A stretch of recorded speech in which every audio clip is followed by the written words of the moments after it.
जय जगन्नाथ सांग मैंने केमिति अच्छंदी आपण माने आशा करूची जगन्नाथ दयारु आपण माने भी भल थिबे आ जगन्नाथ कृपारु मु भी भल अछि। आज सांग माने जे गोटे बहुत बढ़िया जगह को जाउची से जगार ना होउची स्टोन हेंज तार कोन इतिहास केमिति सेटा तैयारी हेतला मु आपण मानकु सब कहिबी ता विषय रे यदि आपण मानकु देखिया को इंटरेस्ट अछंदी तो आगु को देखि चलंतो वीडियो को कंटिन्यू करन ता संगे मु एटा गोटे बढ़िया जगह आज इंट्रोडक्शन टा मोर इंट्रोटा स्टार्ट कली जगह देखुଛନ୍ତି ए जगह दूर दूर को पूरा किछि नाही तार शेष नाही सामान देखंतु थोड़ा दूर दूर किछि शेष नाही।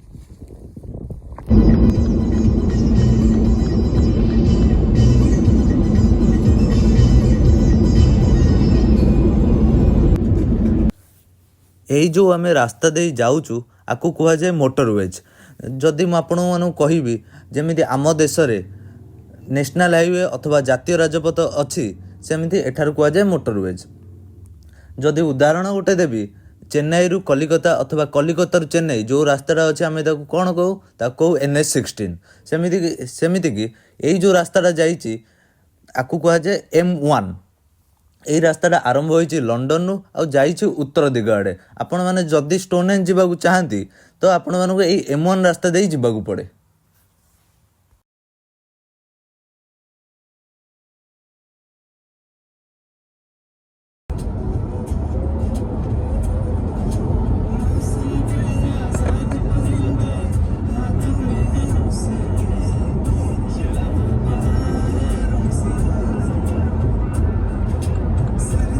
देखिपे यहाँ हूँ टिकेट काउंटरटा से भितर देखो से टिकेट लाइन ठिया हम आउपटे आगू जावाक पड़ो चलन जा सांग मैंने देखिपे आसी टिकेटा मो हाथ में लगी जाइए लिखाई इंग्लिश हेरिटेज चलतु जा भर को देखिपे ये प्राइस सब लिखाई जो मैंने ये साइड कम कर मेम्बर को पूरा फ्री आउ समस्त प्राइस लिखाई आपण हिसाब से आप जब आसवे प्लान करिकी से हिसाब से पैसाटा देखी नहीं आसवे चलन जा आगू।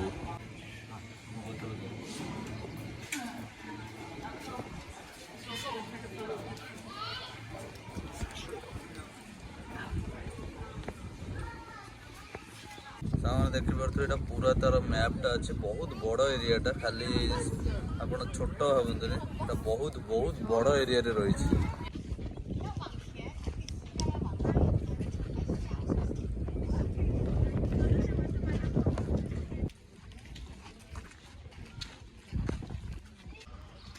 घर गुड़ा ये सब बनी एगुड़ा एवं बनाई कहीं स्टोन एज टाइम रे जो लोक मैंने कम करते जो स्टोन एज गढ़ापी से मैंने प्राय ये घरे ये सब डिजाइन घर बन एमती रोथे किंतु एगुड़ा एवं रिसेंटली बनाई टूरिस्ट अट्राक्शन आसत आगू जा।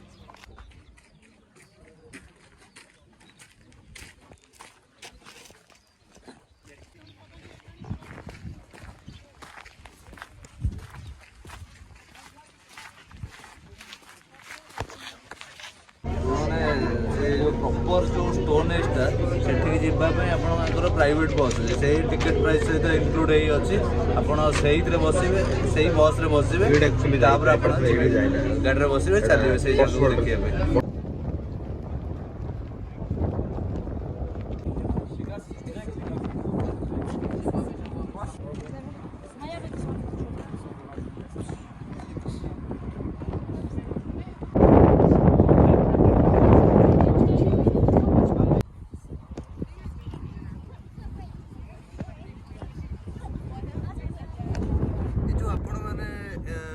स्ट्रक्चरटा देखिले ये जो पुराना स्ट्रक्चरटा यहाँ आज को प्राय 5000 वर्ष तले ये तैयारी कराइला माने 3000 BC माने 3000 ख्रीष्टपूर्व मसीह एगुड़ा तैयारी कराइला एगुड़ा हूँ एत पुराना।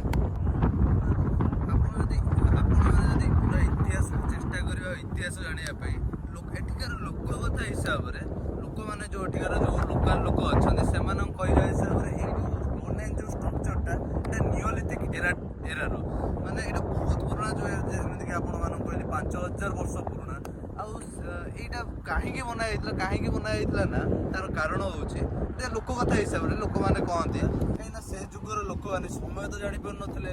ସମୟ ଜାଣିବା ପାଇଁ ସେ ଏମିତିଆ ବୈଜ୍ଞାନିକ ଷ୍ଟ୍ରକ୍ଚରରେ କେମିତି କ'ଣ ସେଟା ସେମାନେ ଜାଣିଥିବେ କେମିତି ବନେଇଥିଲେ, ତାର ତ କିଛି ପ୍ରମାଣ ନାହିଁ।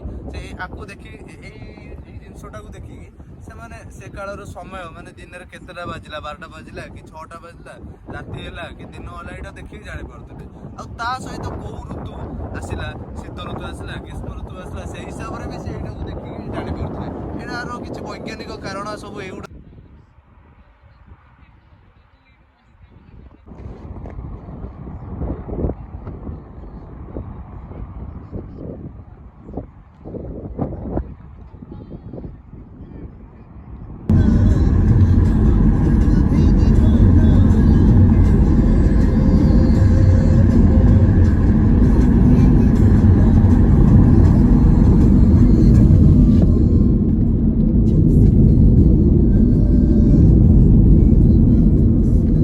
ଆଜି ଆପଣମାନଙ୍କୁ ଗୋଟେ ନୂଆ ଜିନିଷ ଦେଖେଇଲି, ଷ୍ଟୋନ୍ ହେଞ୍ଜ ବିଷୟରେ ଦେଖେଇଲି। ଷ୍ଟୋନ୍ ହେଞ୍ଜକୁ ଯାଇକି ସେ ଏରିଆକୁ ଯାଇକି ଏକ୍ସପ୍ଲୋର ବି କଲି। ତ ତା ସହିତ ଆପଣମାନଙ୍କୁ ତାର ହିଷ୍ଟ୍ରି ଯେତିକି ବହୁତ ମୋତେ ଜଣାଥିଲା ତା ବିଷୟରେ ବି ଆପଣମାନଙ୍କୁ ଜଣେଇଲି। ତା ସହିତ ଯେଉଁ ରାସ୍ତାରେ ଗଲୁ ତାର ବି ଦୃଶ୍ୟ ବଢ଼ିଆ ଦୃଶ୍ୟ ଆପଣମାନଙ୍କୁ ଦେଖେଇଲି। ଏହା ତ ଥିଲା। ଆଉ ସେ ଷ୍ଟୋନ୍ ହେଞ୍ଜଟା ବହୁତ ବଡ଼ ଏରିଆ, ଯେଉଁଟା ପର୍ଟିକୁଲାର ଯେଉଁ ଏରିଆଟା ଫେମସ୍, ତ ତାକୁ ମୁଁ ଆପଣମାନଙ୍କୁ ଯାହା ହଉ ଦେଖେଇଦେଲି। ନୂଆ ଜାଗା ଏକ୍ସପ୍ଲୋର କରିଲି, ତା ସହିତ ଆପଣମାନଙ୍କୁ ବଢ଼ିଆ ଜିନିଷ ବି ସବୁ ଦେଖେଇଲି। ତ ଆଜିର ଭିଡ଼ିଓ ଏଇଆ ଥିଲା। ତା ସହିତ ଏହା ତ ଆଉ କ'ଣ କହିବି। ତ ଆପଣମାନଙ୍କୁ ଯଦି ଆପଣମାନେ ଏମିତିଆ ନୂଆ ଭିଡ଼ିଓ ଆପଣମାନଙ୍କୁ ଦେଖିବାକୁ ଚାହାନ୍ତି, ଏମିତିଆ ନୂଆ ଜାଗା ସବୁ ଆପଣମାନଙ୍କୁ ଦେଖିବାକୁ ଚାହାନ୍ତି, ତ ମୋ ଚ୍ୟାନେଲକୁ ସବସ୍କ୍ରାଇବ୍ କରନ୍ତୁ। ଭିଡ଼ିଓଟି ଭଲ ଲାଗିଲେ ଲାଇକ୍, ସେୟାର, କମେଣ୍ଟ କରନ୍ତୁ। ଆଉ ସବସ୍କ୍ରାଇବ୍ କରିବାକୁ ଟୋଟାଲି ଭୁଲିବେନି, ମୁଁ ଆପଣଙ୍କୁ ଆଉ ଥରେ କହିଦେଉଛି। ତ ଏତିକି ଥିଲା ଆଜିର ଭିଡ଼ିଓ। ତ ନେକ୍ସଟ ଭିଡ଼ିଓ କ'ଣ ଆସିବ ଆଉ କେମିତି ହେବ, ଗୋଟେ ଦମଦାର ଭିଡ଼ିଓ ଆପଣମାନଙ୍କୁ ଦେଖେଇବି, ଦମଦାର କଣ୍ଟେଣ୍ଟର ସହିତ। ତାହେଲେ ଏଇଆ ଥିଲା। ଆଉ ତାହେଲେ ଏତିକି କହି ମୁଁ ଆଜିର ମୋ ବକ୍ତବ୍ୟ ଶେଷ କରୁଛି।